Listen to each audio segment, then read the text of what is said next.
Mon téléphone a sonné pendant notre réunion de production du mardi matin, affichant un numéro inconnu avec un indicatif de la région de Phoenix. J'ai failli l'ignorer, mais quelque chose m'a poussé à sortir de la salle de conférence et à répondre. La voix à l'autre bout du fil m'a glacé le sang. Un agent de recouvrement de la First National Bank exigeait un paiement immédiat pour une hypothèque de 529 000 $ en retard de 30 jours. Le prêt était à mon nom pour un appartement de luxe dans le centre-ville de Phoenix. J'ai insisté sur le fait que je n'avais jamais demandé d'hypothèque, jamais signé de document, ni même regardé de propriété. L'agent de recouvrement m'a lu mon numéro de sécurité sociale, ma date de naissance et mes informations d'emploi, tout était correct. Mes mains tremblaient alors que la réalité s'abattait sur moi. J'étais assis dans mon camion, devant l'usine de fabrication où je travaillais comme directeur des opérations, essayant de comprendre ce qui venait de se passer. L'agente de recouvrement, une femme nommée Janet Morrison, avait été implacable. Elle refusait de croire que je ne savais rien d'une hypothèque pour l'unité 412 des Phoenix Grand Towers, une tour de luxe dont je n'avais jamais entendu parler. Ayant grandi à Scottsdale, j'avais toujours été l'enfant du milieu responsable. Ma sœur cadette, Jessica, maintenant âgée de 28 ans, avait été l'enfant chéri de nos parents, bien qu'elle n'ait jamais gardé un emploi plus de 6 mois. Tandis que je cumulais 2 emplois pendant mes études universitaires et obtenais un diplôme en commerce de l'Arizona State University, Jessica avait abandonné 3 fois le collège communautaire et demandait constamment de l'argent. Je me suis souvenu de notre dernier dîner de famille il y a 2 mois chez mes parents. Mon père, Robert, un ancien directeur des ventes aux tempes grisonnantes et à l'expression perpétuellement inquiète, s'était penché en arrière sur sa chaise et avait déclaré « C'est ton devoir de grand frère d'aider Jessica à prendre son envol ». Ma mère, Linda, une femme menue qui travaillait à temps partiel chez Nordstrom, avait hoché la tête avec enthousiasme en remplissant nos verres de thé glacé.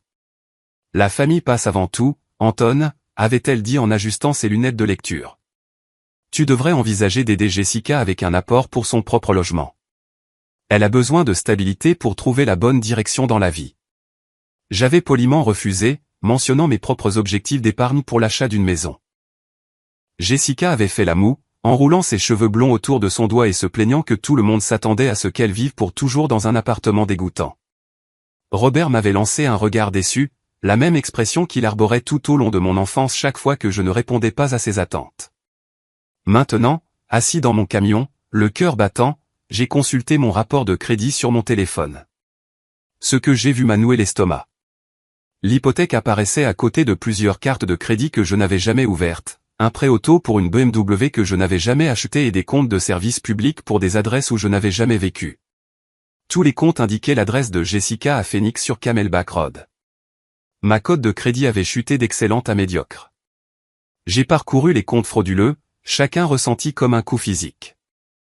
Il y avait une carte Visa avec une limite de 15 000 $, utilisée au maximum.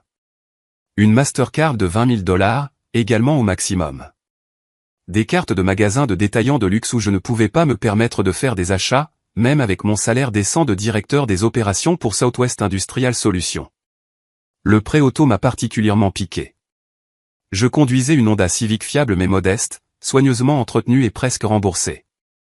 Selon mon rapport de crédit, j'étais apparemment propriétaire d'une BMW série 3.9 d'une valeur de 45 000 $. Le paiement mensuel à lui seul aurait consommé un tiers de mon salaire net. J'ai appelé la ligne fixe de mes parents, un numéro qui était le même depuis mes 12 ans. Le répondeur s'est déclenché avec la voix joyeuse de ma mère demandant aux appelants de laisser un message. J'ai raccroché sans parler. Mon esprit était en ébullition, plein de questions et d'une appréhension croissante. Les 3 heures de route de Tucson à Scottsdale n'avaient jamais semblé aussi longues. Je me suis déclaré malade au travail, une chose que j'avais faite peut-être 5 fois en 6 ans avec l'entreprise. Mon superviseur, Bill Henderson, a exprimé son inquiétude au sujet de ma voix et m'a dit de prendre soin de moi. L'ironie ne m'a pas échappé, j'avais passé des années à me bâtir une réputation de fiabilité et de responsabilité, pour découvrir que ma famille détruisait systématiquement ma vie financière. Alors que je conduisais vers le nord à travers le désert de Sonora, dépassant des points de repère familiers comme Picacho Peak et les ruines de Casa Grande, j'essayais de comprendre comment cela avait pu se produire. Mon appartement à Tucson était sécurisé, mon courrier livré dans une boîte verrouillée. Je n'avais jamais donné à personne l'accès à mes informations personnelles ou à mes documents financiers. Mais je me suis alors souvenu de petites choses. Mes parents visitant mon appartement il y a 6 mois pendant que j'étais au travail, prétendant vouloir me surprendre avec des courses. Ma mère me demandant ma nouvelle adresse lorsque j'avais déménagé dans un autre complexe, disant qu'elle voulait mettre à jour son carnet d'adresses. Les questions de mon père sur mon travail et mon salaire, que j'avais attribué à l'intérêt parental pour ma réussite. Les pièces commençaient à former une image que je ne voulais pas voir.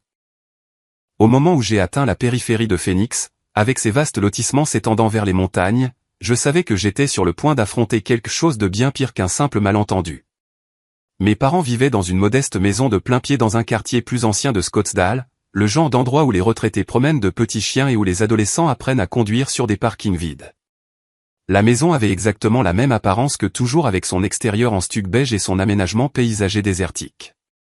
Mais garée dans l'allée, brillant sous le soleil de l'Arizona, se trouvait une BMW série 3 toute neuve. Je suis resté assis dans ma Honda pendant plusieurs minutes, fixant la BMW qui, selon mon rapport de crédit, m'appartenait.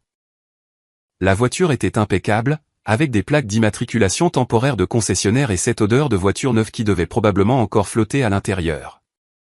Jessica s'était toujours plainte de conduire sa Toyota Corolla cabossée, une voiture que nos parents lui avaient achetée d'occasion quand elle avait eu 18 ans. La porte d'entrée s'est ouverte avant que je puisse décider quoi faire.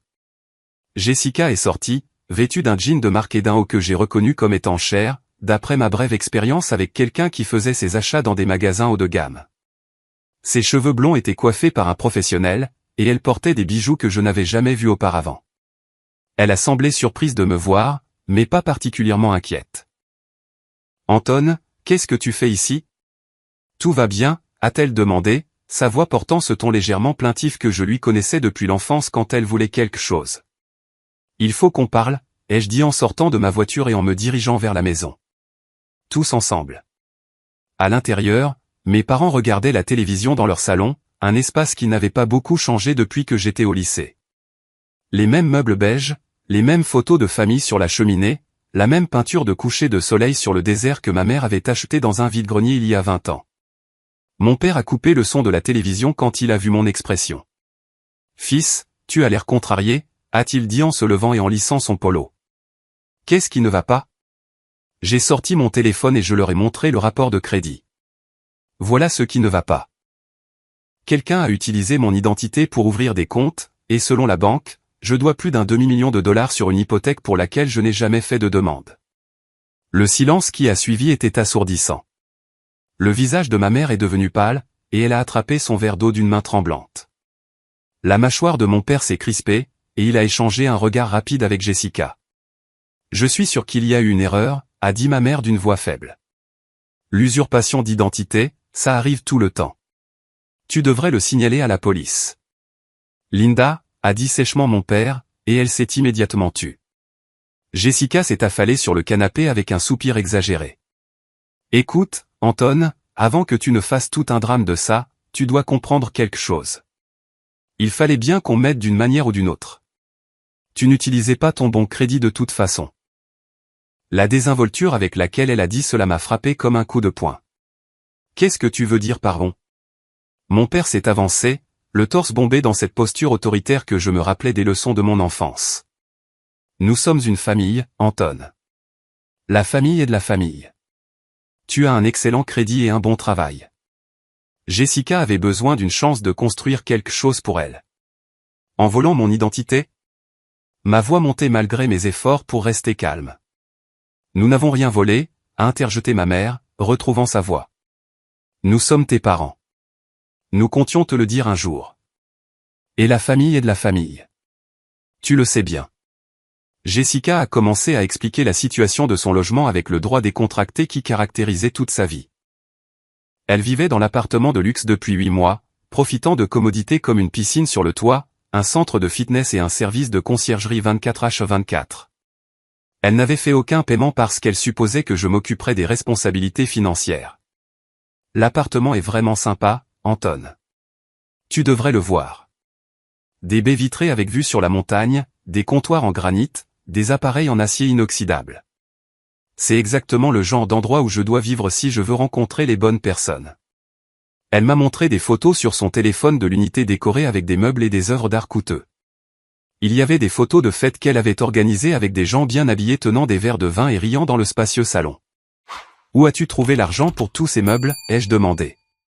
Oh, il y a ces super entreprises de location de meubles qui livrent tout. Je l'ai juste mis sur les cartes de crédit.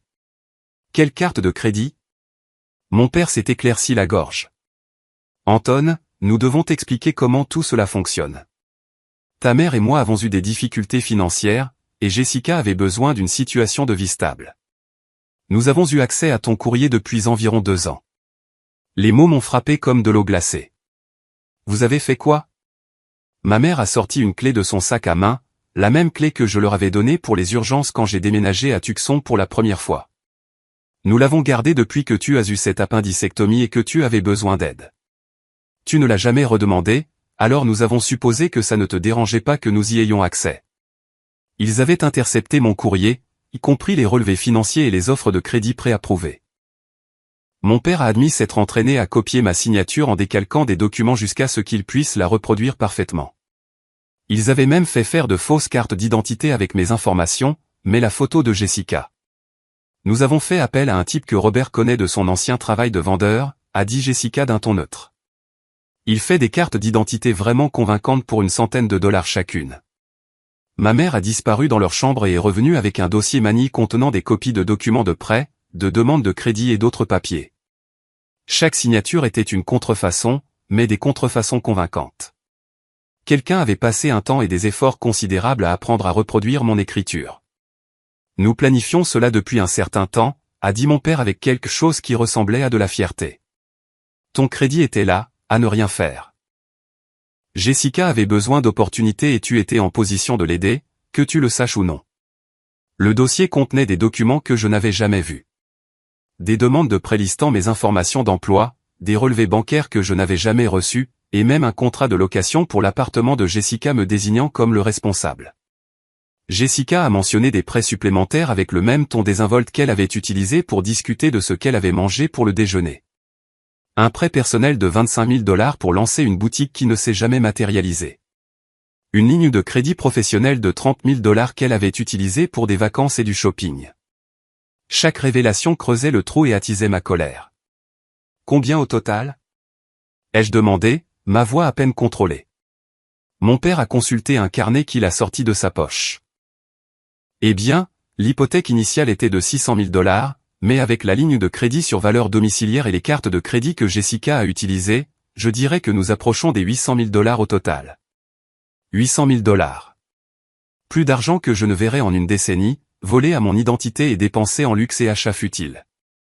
J'ai pensé à mon budget minutieux, à mes déjeuners préparés à la maison, à ma Honda Civic de 3 ans que j'entretenais méticuleusement pour éviter les mensualités de voiture. Et vous vous attendiez à ce que j'accepte ça en le découvrant? Nous nous attendions à ce que tu comprennes les obligations familiales, a dit mon père sévèrement. Nous t'avons élevé, nourri, mis un toit sur ta tête pendant 18 ans. C'est ainsi que les enfants remboursent leurs parents. Ma mère a acquiescé. De plus, tu gagnes bien ta vie à ce poste à l'usine. Tu n'as pas besoin d'un crédit parfait comme Jessica. La logique tordue était stupéfiante. Ils avaient volé mon identité, détruit mon crédit et commis plusieurs crimes graves. Mais d'une manière ou d'une autre, c'est moi qui étais l'égoïste pour m'y opposer. Jessica a levé les yeux de son téléphone où elle avait fait défiler les réseaux sociaux pendant notre conversation. Oh, et Anton, je suis enceinte. L'annonce de la grossesse a frappé la pièce comme une bombe. Mes parents ont échangé des regards excités, et ma mère s'est immédiatement mise à pleurer de joie. Pendant un instant, j'ai presque oublié la fraude alors que la dynamique familiale passait en mode célébration. Enceinte? A haleté ma mère, attrapant les mains de Jessica. De combien de mois? Qui est le père? Oh, ma chérie, c'est une merveilleuse nouvelle. Jessica a souri avec la satisfaction de quelqu'un qui venait de jouer une carte gagnante. Environ 8 semaines. Le père est Derek Thompson. Vous l'aimeriez. Il est avocat. Un avocat? A répété mon père avec une approbation évidente. C'est excellent, Jessica. Un homme professionnel avec de bonnes perspectives. Je me sentais malade en regardant ma famille célébrer alors que $800 000 de dettes frauduleuses pesaient sur ma tête. Nous devons parler de la situation financière avant de discuter de quoi que ce soit d'autre. Anton, a dit ma mère sèchement. Ta sœur vient d'annoncer qu'elle va avoir un bébé. Ne peux-tu pas être heureux pour elle? Non, je ne peux pas être heureux quand elle a détruit toute ma vie financière. L'expression de Jessica s'est durcie. Je n'ai rien détruit. J'ai construit quelque chose. Derek ne sait pas encore pour le bébé. Mais quand je lui dirai, il voudra m'épouser. Sa famille a de l'argent. Du vrai argent. Cette situation avec l'appartement est temporaire. Que veux-tu dire par sa famille a de l'argent? Les Thompson possèdent l'un des plus grands cabinets d'avocats de Phoenix, a expliqué mon père. Derek y travaille comme collaborateur. Jessica l'a rencontré à un événement caritatif en ville. J'ai exigé de voir tous les documents liés à la fraude. Mon père a produit à contre-cœur un deuxième dossier, celui-ci nettement plus épais que le premier. L'ampleur du vol était stupéfiante et systématique. L'hypothèque initiale était bien de $600 000, utilisée pour acheter l'appartement pour $590 000, les frais de clôture expliquant la différence. Mais ils avaient aussi obtenu une ligne de crédit sur valeur domiciliaire contre la propriété pour $150 000. Jessica avait déjà retiré $60 000 de cette ligne de crédit pour les meubles, les paiements de la voiture et ce qu'elle appelait les « dépenses de style de vie ». Jessica m'a montré ses comptes de réseaux sociaux avec la même fierté qu'elle avait affichée pour l'appartement. Son Instagram présentait des photos de vacances à Hawaï et à Las Vegas, des virées shopping dans des boutiques chères et des repas dans des restaurants où l'entrée coûtait plus que ce que je dépensais généralement en courses en une semaine. Derek m'a emmené dans ces endroits incroyables, a-t-elle dit, faisant défiler des photos d'elle en robe de créateur. Ses amis ont tous de l'argent, donc je dois m'intégrer à ce milieu. Le voyage à Hawaï avait coûté $12 000. Le week-end à Las Vegas, $8 000. Elle avait acheté une garde-robe qui coûtait plus que ce que je gagnais en 3 mois. Chaque dépense avait été portée sur des cartes de crédit ouvertes avec mon identité volée. Mais le vrai choc est venu lorsque mon père a révélé leur propre situation financière. Il avait perdu son emploi de vendeur dans une entreprise d'équipement médical il y a 18 mois et avait caché son chômage à tout le monde, y compris à ma mère. Ils avaient 3 mois de retard sur leur hypothèque et utilisaient mon crédit volé pour effectuer leur paiement de maison. J'ai cherché du travail, a-t-il dit sur la défensive. Le marché du travail pour les hommes de mon âge est terrible. Personne ne veut embaucher quelqu'un de plus de 55 ans. Ma mère travaillait à temps partiel dans le département des accessoires chez Nordstrom, rapportant peut-être $800 par mois après impôts. Son revenu ne pouvait pas couvrir leurs dépenses de base, et encore moins maintenir leur style de vie de classe moyenne. Alors, vous avez décidé de me voler au lieu de réduire votre train de vie ou de demander de l'aide. Honnêtement, nous ne pouvions pas te demander de l'aide, a dit ma mère. Tu nous aurais fait la morale sur la responsabilité financière et nous aurais fait nous sentir terriblement mal. L'ironie était accablante. Ils avaient choisi de commettre une usurpation d'identité et une fraude plutôt que d'avoir une conversation honnête sur leurs difficultés financières. Jessica a révélé plus de détails sur sa relation avec Derek. Elle lui avait menti sur sa situation financière, prétendant qu'elle travaillait dans le marketing pour une start-up à succès. L'appartement était destiné à l'impressionner lui et sa famille, qui vivaient apparemment dans un quartier exclusif de Paradise Valley où les maisons commençaient à $2 millions. Les parents de Derek sont très exigeants sur les personnes qu'ils fréquentent, a-t-elle expliqué.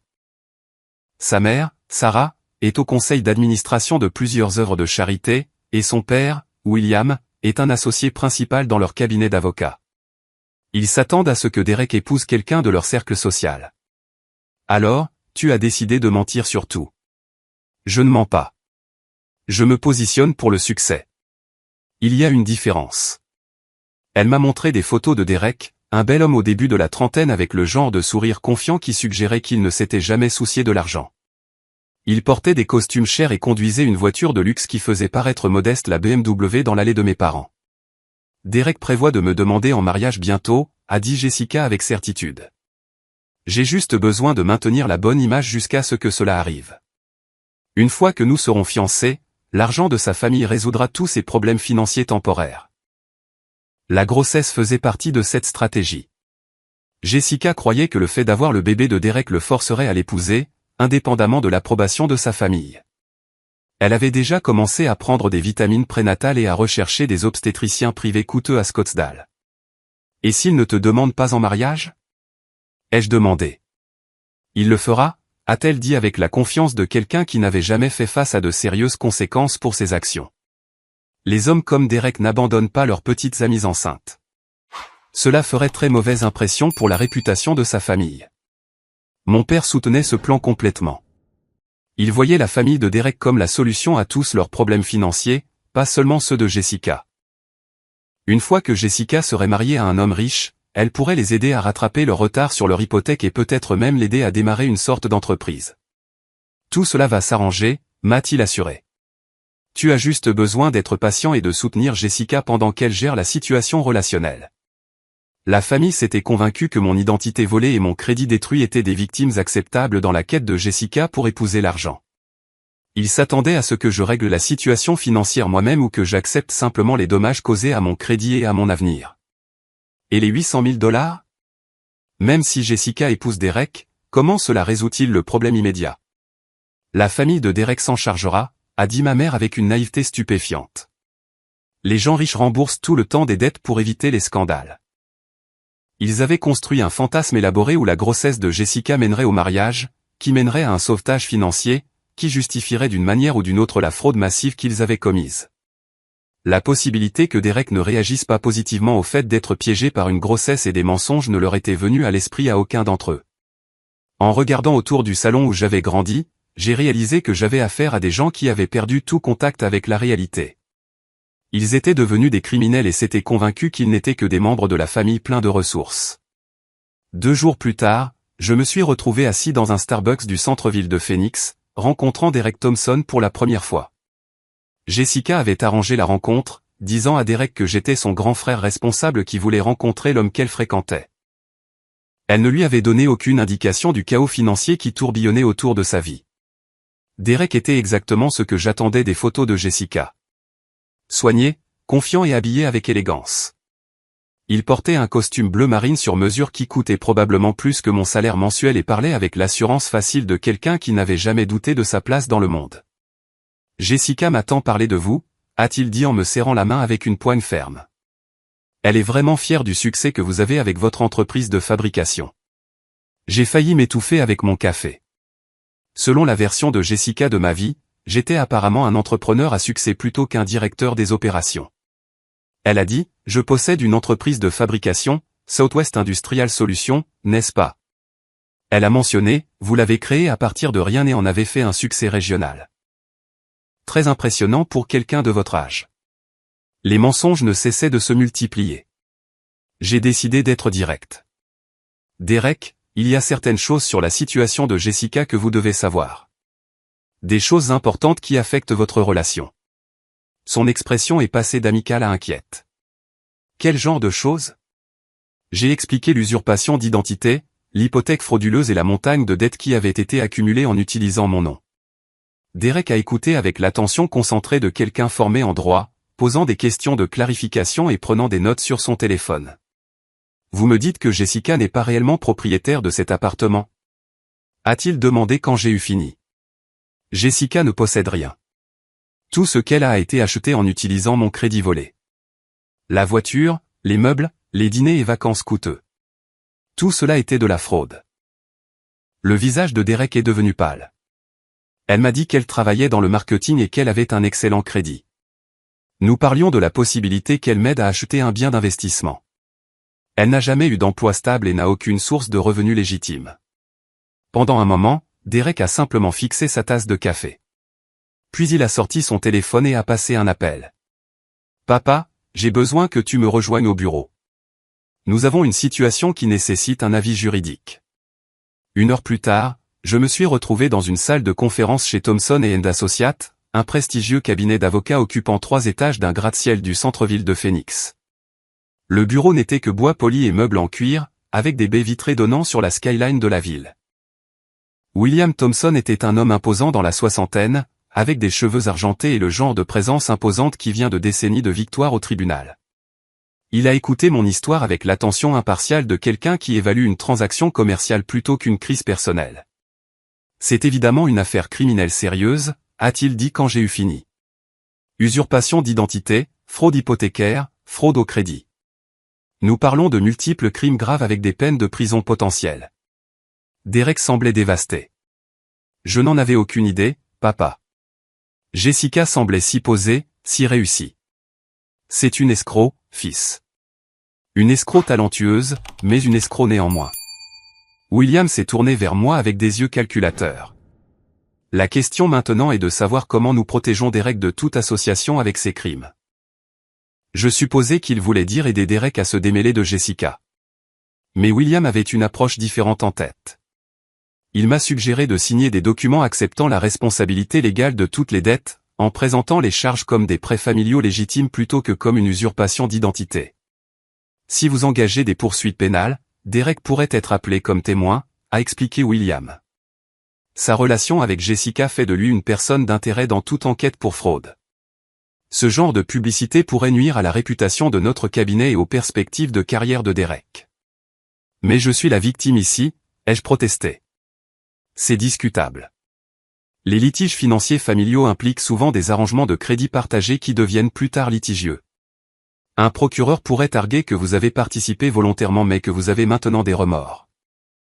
William a produit un dossier contenant des documents qui m'ont glacé le sang, des photographies de moi entrant dans la maison de mes parents, des registres montrant que mes parents avaient une clé de mon appartement et des relevés bancaires montrant des dépôts réguliers sur mon compte suivis de retraits importants.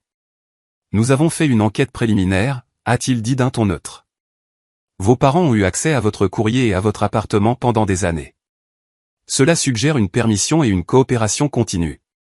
Jessica a publié des photos d'achats coûteux sur les réseaux sociaux pendant des mois. Et vous n'avez jamais signalé d'usurpation d'identité pendant cette période. Il était en train de monter un dossier pour me faire passer pour un participant volontaire à la fraude, pas une victime. L'expertise juridique qui aurait dû protéger Derek était utilisée pour me menacer à la place. Si vous refusez d'accepter la responsabilité, nous serons forcés de signaler aux autorités que vous avez participé à la fraude d'institutions financières et que vous essayez maintenant d'échapper aux conséquences en vous faisant passer pour une victime. Derek semblait mal à l'aise avec les tactiques de son père, mais n'a rien dit. La pression de la richesse et de la réputation de sa famille l'emportait sur son sens personnel du bien et du mal. William a poursuivi ses menaces avec le ton désinvolte de quelqu'un qui commande un déjeuner. Les accusations criminelles d'usurpation d'identité exigent de prouver que vous n'aviez aucune connaissance des comptes, étant donné la documentation que nous avons trouvée. Ce serait difficile à établir. Cependant, si vous signez des papiers acceptant les dettes comme des arrangements familiaux légitimes, cela devient une affaire civile plutôt que criminelle.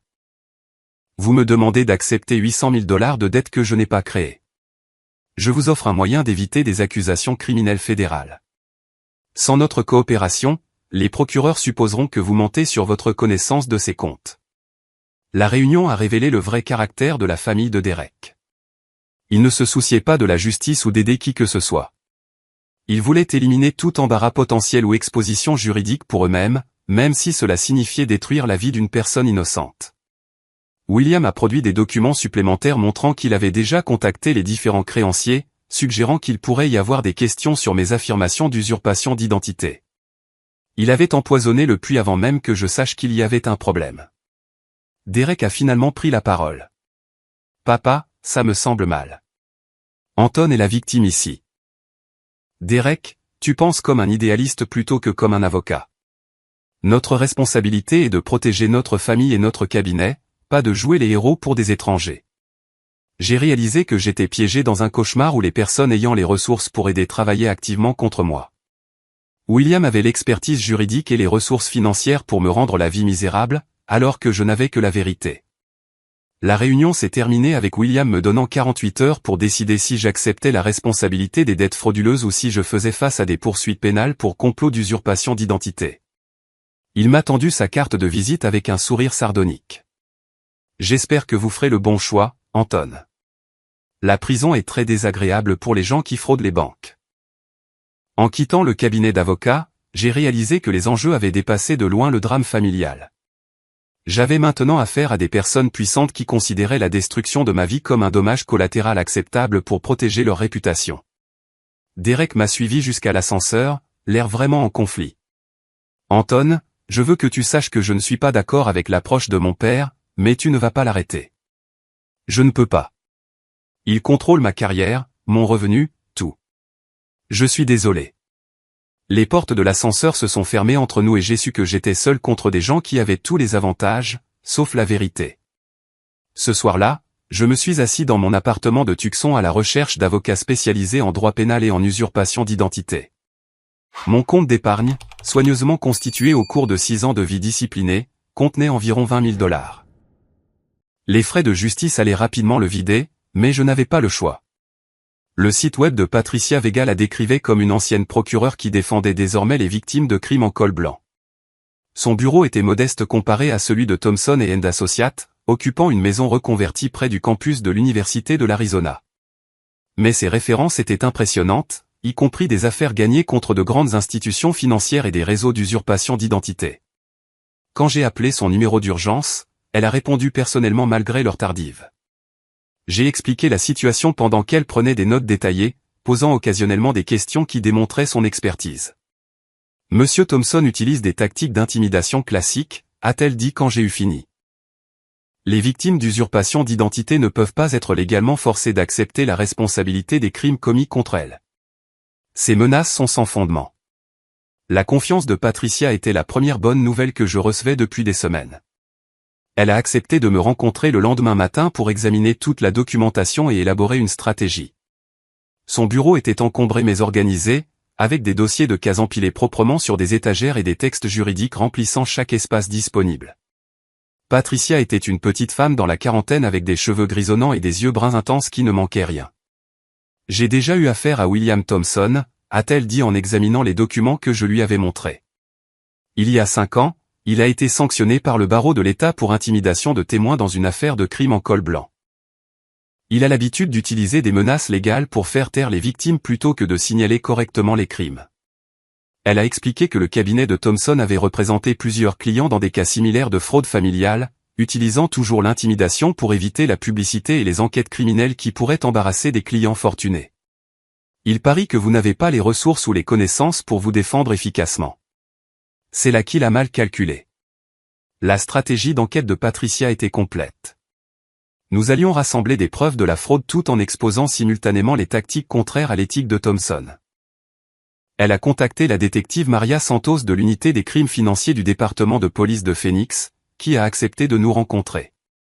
La détective Santos était une femme professionnelle dans la trentaine, spécialisée dans les crimes financiers complexes. Son bureau au département de police de Phoenix était rempli de dossiers et d'équipements informatiques utilisés pour traquer la fraude numérique. Jessica Thompson est déjà sur notre radar, a-t-elle dit en examinant ma documentation. Elle a été impliquée dans d'autres stratagèmes frauduleux, notamment en se faisant passer pour une femme d'affaires à succès pour obtenir des cartes de crédit sous de faux prétextes. Cette révélation m'a stupéfié. Les crimes de Jessica ne se limitaient pas à voler mon identité. Elle était apparemment une criminelle de carrière qui ciblait les institutions financières de toute la région métropolitaine de Phoenix. La détective Santos m'a montré des dossiers documentant les précédentes tentatives de fraude de Jessica, fausse vérification d'emploi pour des demandes de location, fausse référence pour des demandes de crédit, et même un stratagème où elle s'était fait passer pour un agent immobilier afin de percevoir des dépôts de locataires potentiels pour des propriétés qu'elle ne contrôlait pas. Votre cas est le plus sophistiqué que nous ayons vu de sa part, mais il correspond au schéma. Elle cible les membres de sa famille parce qu'ils sont moins susceptibles de signaler les crimes immédiatement. Patricia a suggéré que je porte des dispositifs d'enregistrement lors de toute conversation future avec ma famille ou les Thompson. L'Arizona était un État à consentement unilatéral, ce qui signifiait que je pouvais légalement enregistrer des conversations sans en informer les autres participants. Le lendemain, je suis retourné chez mes parents en portant un enregistreur numérique que Patricia m'avait fourni. Mes parents et Jessica s'attendaient à ce que j'annonce ma décision d'accepter la responsabilité des dettes. « As-tu réfléchi à ce dont nous avons discuté ?» a demandé mon père alors que je m'asseyais dans leur salon. J'y ai beaucoup réfléchi. J'essaie de comprendre comment ma propre famille a pu voler mon identité et détruire mon crédit, puis s'attendre à ce que j'accepte la responsabilité de crimes que je n'ai pas commis. Ma mère s'est mise à pleurer. « Anton, nous ne sommes pas des criminels. Nous sommes ta famille qui avait besoin d'aide. Il y a une différence. Voler l'identité de quelqu'un et contrefaire sa signature sont des crimes, maman. Des crimes fédéraux. » Jessica était moins émotive dans ses réponses. « Écoute, Anton, toute cette situation est temporaire. Derek va me demander en mariage. Et une fois que je serai marié dans sa famille, l'argent ne sera plus un problème. As-tu dit à Derek que tu es enceinte ? pas encore. J'attends le bon moment. Mais quand je le ferai, il sera excité. Il a mentionné vouloir des enfants. Je les ai pressés pour obtenir des détails sur la façon dont ils avaient accédé à mon courrier et copié ma signature. Mon père a décrit leur système avec une fierté dérangeante, expliquant comment ils avaient intercepté des offres de crédit préapprouvées et utilisé le travail de ma mère dans la vente au détail pour vérifier les informations d'emploi. Linda connaît des gens au service de crédit de Nordstrom. Ils nous ont aidés à comprendre comment fonctionnent les demandes de crédit et quelles informations nous devions fournir. Ils avaient également eu accès à mon appartement régulièrement, non seulement pour le courrier, mais pour recueillir des informations personnelles supplémentaires nécessaires aux demandes de crédit. Ils connaissaient le nom de jeune fille de ma mère, le nom de mon premier animal de compagnie et d'autres questions de sécurité parce qu'ils m'avaient élevé. L'enregistrement a capturé Jessica admettant avoir utilisé mon crédit pour des achats de luxe qui n'avaient rien à voir avec l'établissement d'une situation de vie stable, vacances, bijoux, dîners coûteux avec Derek et virées shopping qui ne servaient qu'à maintenir son style de vie frauduleux. Le plus accablant a été l'aveu de mon père qu'ils avaient déjà fait cela auparavant. Nous avons aidé Marcus avec quelques problèmes de crédit il y a 10 ans quand il traversait son divorce. Marcus était mon frère aîné, qui avait déménagé à Seattle et contactait rarement la famille. J'avais toujours supposé qu'il était juste occupé par sa carrière dans le développement de logiciels. Après avoir rassemblé des heures d'aveux enregistrées, Patricia a contacté Derek directement, contournant les tactiques d'intimidation de son père. Elle a organisé une réunion dans un lieu neutre, un café près de l'Arizona State University. Derek est arrivé, l'air hagard et stressé. Mon père est furieux que vous ayez engagé un avocat. Il dit que cela prouve que vous vous préparez à porter de fausses accusations. Derek, votre père essaie de faire accuser une personne innocente pour des crimes qu'il sait que votre petit ami a commis. Comment vous sentez-vous à ce sujet? Pour la première fois, Derek a semblé saisir les implications morales de la stratégie de sa famille. J'ai pensé à cette situation constamment. Ce que Jessica a fait était mal, et ce que mon père fait est aussi mal. Patricia a montré à Derek des copies des preuves que nous avions rassemblées, y compris des enregistrements de Jessica admettant la fraude et de mes parents décrivant leur opération systématique d'usurpation d'identité. Derek, vous êtes aussi une victime ici, a-t-elle expliqué. Jessica vous a menti sur tout. Son travail, son revenu, sa situation de logement, même ses affirmations de grossesse. Que voulez-vous dire par affirmation de grossesse? Je lui ai montré les publications de Jessica sur les réseaux sociaux des dernières semaines, y compris des photos d'elle buvant de l'alcool à des fêtes et une publication se plaignant que ses règles étaient en retard à cause du stress. Il n'y avait aucune preuve qu'elle était réellement enceinte. Derek a fixé les photos pendant un long moment. Elle m'a dit qu'elle était définitivement enceinte et qu'elle avait déjà vu un médecin pour confirmation. Elle a menti à ce sujet comme elle a menti sur tout le reste. Pour la première fois depuis le début de ce cauchemar, j'ai eu l'impression que quelqu'un du côté de Derek pourrait réellement aider plutôt que d'entraver la recherche de la justice. Derek a pris une décision qui a probablement sauvé nos deux futurs. Je veux vous aider à prouver ce qui s'est réellement passé et je veux me distancier complètement de Jessica. Il a révélé que sa mère, Sarah, était mal à l'aise avec les tactiques de William depuis le début. Elle documentait les pratiques contraires à l'éthique de son mari depuis des années, attendant la bonne occasion de les exposer. Ma mère est une bonne personne qui a été piégée dans un mariage avec quelqu'un qui a perdu sa boussole morale. Elle aidera si nous l'approchons correctement. L'enquête s'étendait au-delà de mon identité volée pour exposer un schéma de comportement criminel impliquant plusieurs personnes. Patricia était convaincue que nous pouvions non seulement laver mon nom, mais aussi assurer la justice pour toutes les personnes impliquées. Une semaine plus tard, j'ai organisé ce que ma famille croyait être une réunion finale pour discuter de ma décision d'accepter la responsabilité des dettes frauduleuses de Jessica. Le lieu était le salon de mes parents, le même espace où j'avais découvert l'ampleur de leur trahison.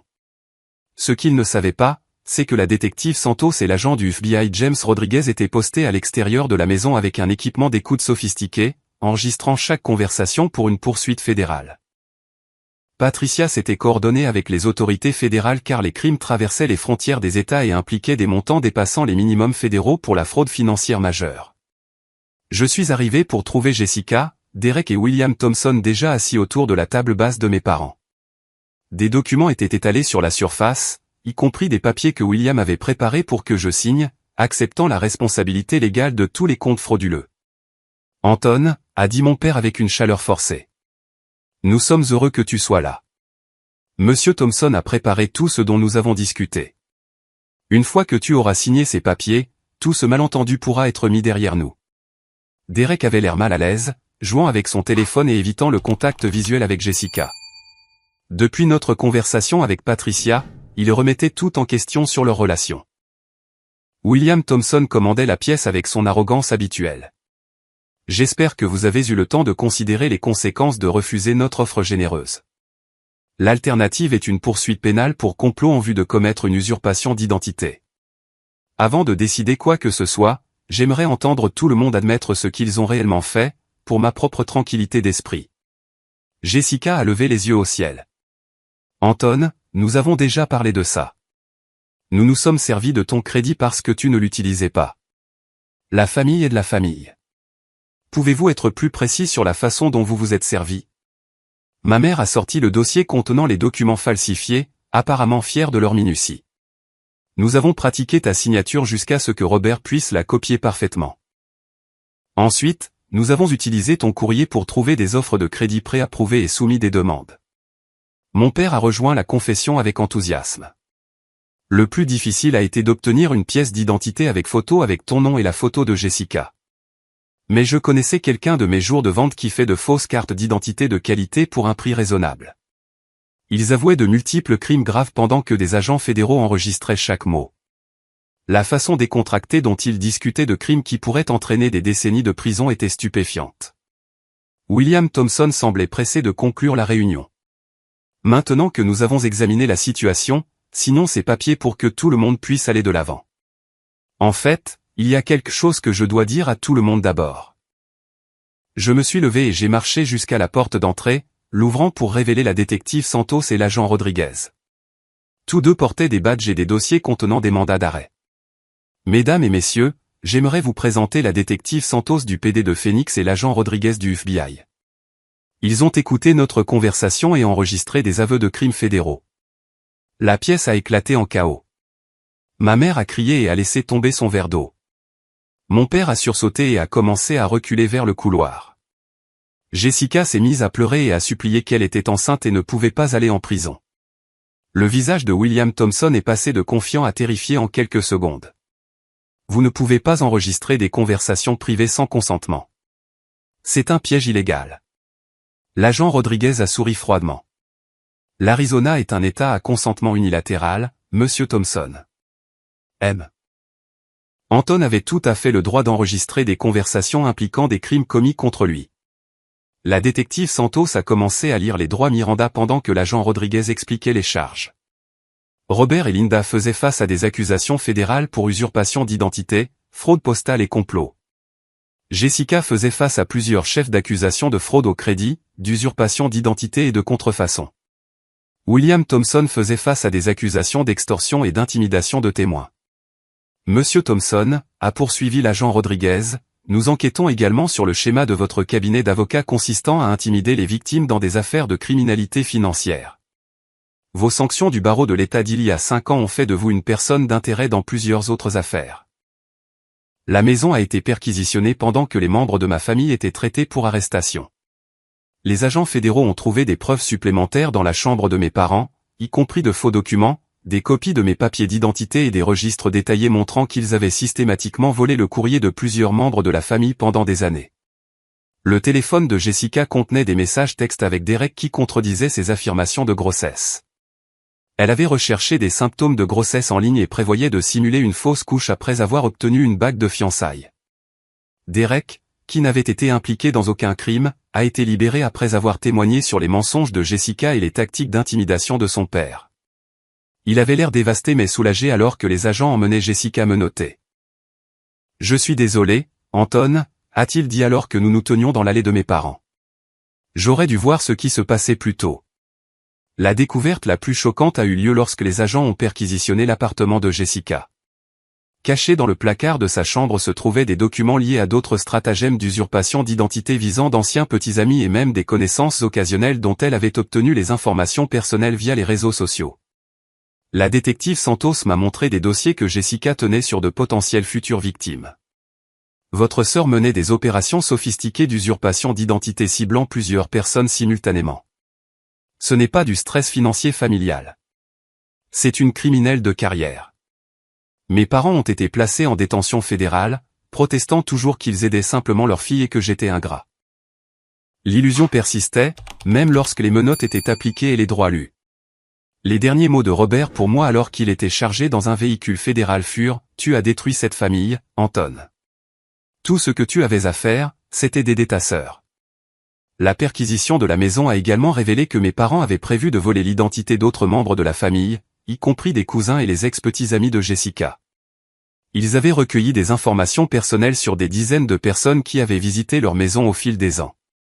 L'agent Rodriguez a expliqué que les procureurs fédéraux étaient confiants d'obtenir des condamnations sur la base des preuves et des aveux enregistrés.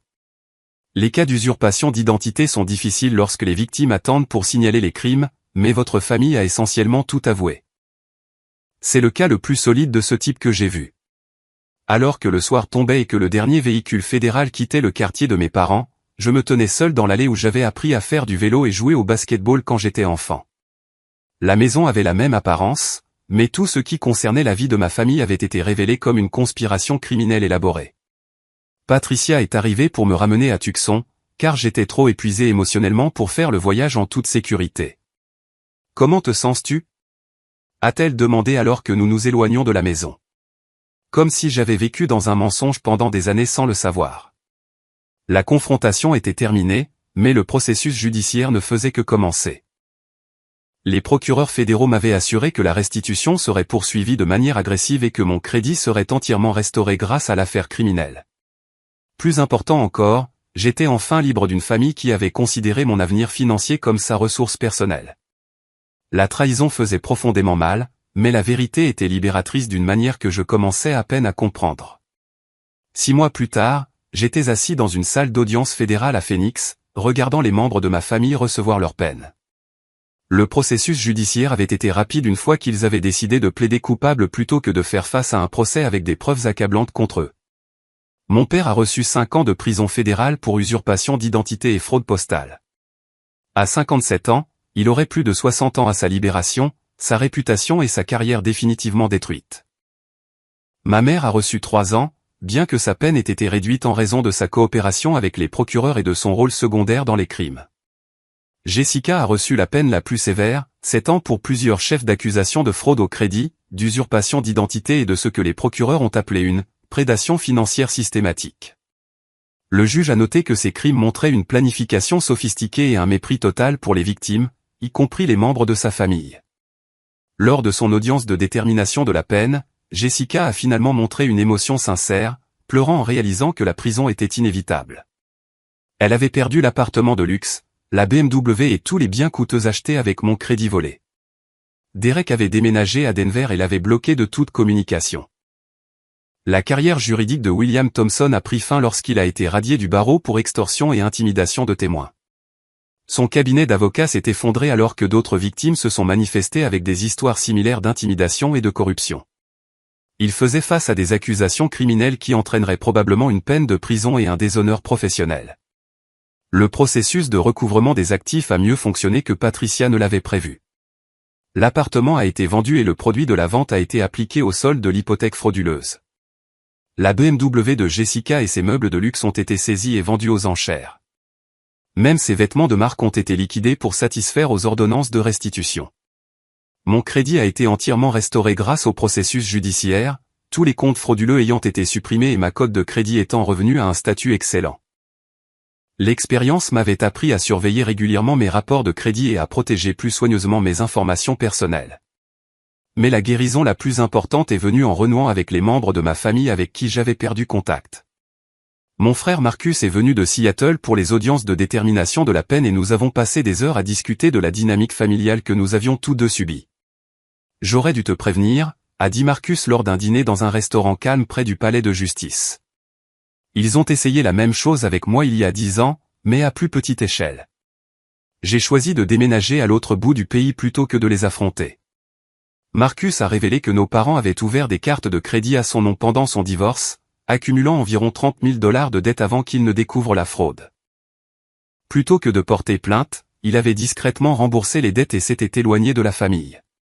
Je me disais que je les protégeais en ne signalant pas les crimes, a-t-il expliqué. Mais en réalité, je ne faisais que leur permettre de cibler quelqu'un d'autre. Nous avons réalisé que nos parents avaient testé des techniques d'usurpation d'identité sur Marcus avant de lancer l'opération plus sophistiquée contre moi. Son silence leur avait donné confiance que les victimes familiales ne se défendraient pas efficacement. Marcus et moi avons commencé à construire le genre de relation adulte que nous n'avions jamais eu en grandissant. C'était un ingénieur logiciel à succès avec un mariage stable et 2 enfants dont je connaissais à peine l'existence.